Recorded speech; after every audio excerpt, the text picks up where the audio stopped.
Out of My Mind by Sharon Draper, Chapter 31.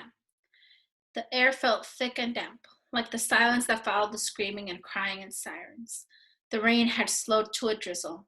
After Mom and Dad left with the ambulance, Mrs. V took me out of the car and sat me in my chair.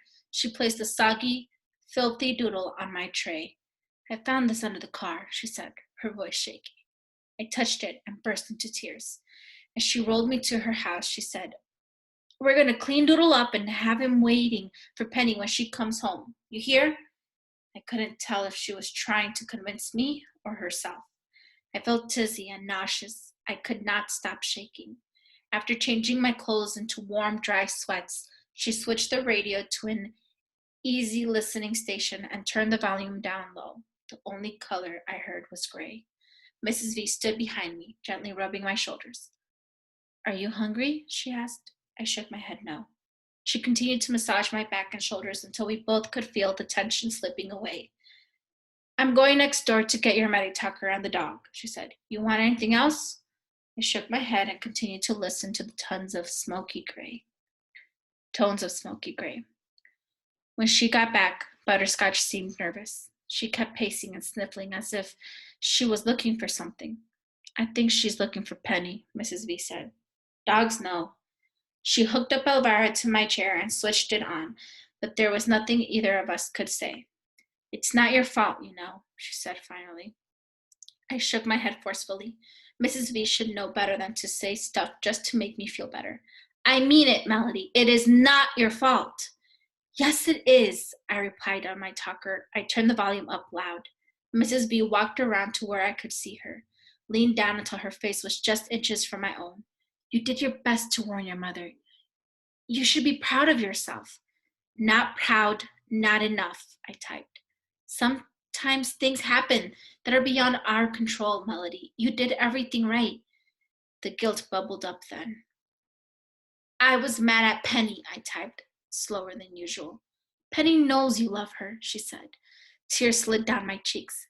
"Made Mom take me to school." "So what? The fact that you insisted on going to school even after what happened to you yesterday shows you are a strong person, a better person than anyone else there. I'm proud of you for that." "Don't be. I'm sure Penny will be just fine," Mrs. V said then, but her voice said otherwise. For the first time I could remember, Mrs. V sounded unsure. Will she die? I had to know. She was alive and breathing when the ambulance took her, so I'm going to believe that's still the case. Toddlers are very resilient, you know. I had to know something else. "Her brain messed up?" I asked. I had seen enough television shows on brain trauma to know it was possible. My classmate Jill had been in a car accident.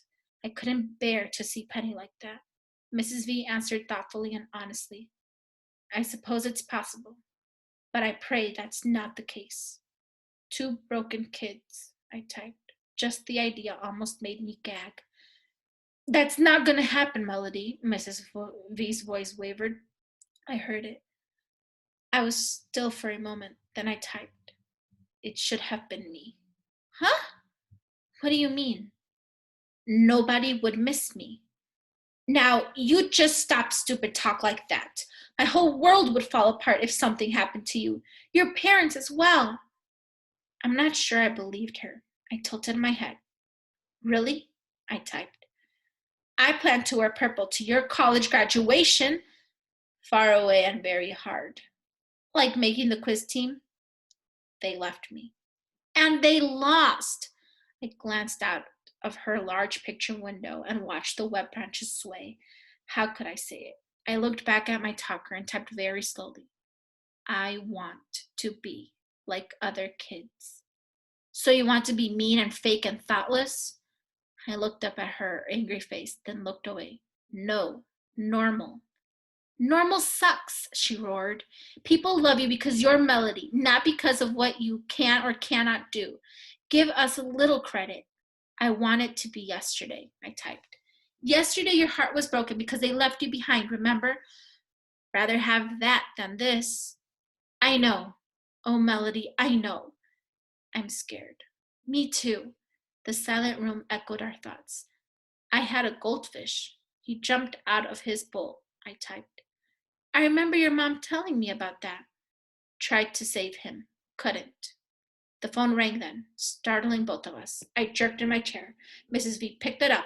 Yes, she said. I strained to listen. Oh no, she said. My heart dropped beneath my chair. She listened for a long time. Oh yes, she said finally. Then she burst into tears and hung up. Is Penny dead? I typed. The world was spinning. Mrs. V wiped her eyes, looked at me, and took a deep breath.